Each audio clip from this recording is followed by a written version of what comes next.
Guys, ఈ mini blog లో అయితే నేను మాయిశ్చరైజర్ అనేది స్కిన్ కి ఎలా ఉపయోగపడుతుంది అయితే చూపించేస్తాను. సో చాలా మంది ఏంటంటే మాకు అసలు మాయిశ్చరైజర్ ఎందుకు, నేను అది ఆయిలీ స్కిన్, నాకు అసలు మాయిశ్చరైజర్ అవసరం లేదనుకుంటారు. బట్ ఆయిలీ స్కిన్ అయినా మాయిశ్చరైజర్ అనేది చాలా ఇంపార్టెంట్. మన బాడీకి వాటర్ ఎలాగో మన స్కిన్ కి మాయిశ్చరైజర్ అలాగా. ఫస్ట్ మీది oily skin or combination to oily skin ఉంటే ఇలాంటి జెల్ బేస్డ్, సో ఇలా చూసారు కదా, ఇలా తీసుకుంటే ఇక్కడ జెల్గా ఉంటుంది. సో ఇలాంటి జెల్ బేస్డ్ మాయిశ్చరైజర్స్ అయితే యూస్ చేయాలి మీరు. సో ఇవి ఏంటంటే అంత స్టిక్కీగా అనిపించవు మనకి. సో నేను కూడా అయితే ఇలాంటి moisturiser, gel based moisturiser use చేస్తాను. అది కూడా కాంబినేషన్ టు ఆయిలీ స్కిన్. ఇది ఒకవేళ డ్రై స్కిన్ అయితే ఇలాంటి క్రీమీ బేస్డ్ మాయిశ్చరైజర్స్ అయితే ప్రిఫర్ చేయండి.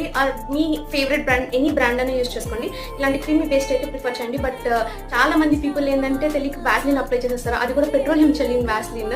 సో అసలు అయితే అప్లై చేయకండి. Based on me skin type బట్టి మాయిశ్చరైజర్ అనేది తీసుకోండి. చాలా చేంజెస్ కనిపిస్తాయి మీ స్కిన్ లో. డెఫినెట్లీ మాయిశ్చరైజర్ అయితే యూస్ చేయండి. వీడియో నచ్చితే లైక్ చేసి సబ్స్క్రైబ్ చేయడం మాత్రం అస్సలు మర్చిపోకండి. ఇలాంటి మోర్ వీడియోస్ కోసం.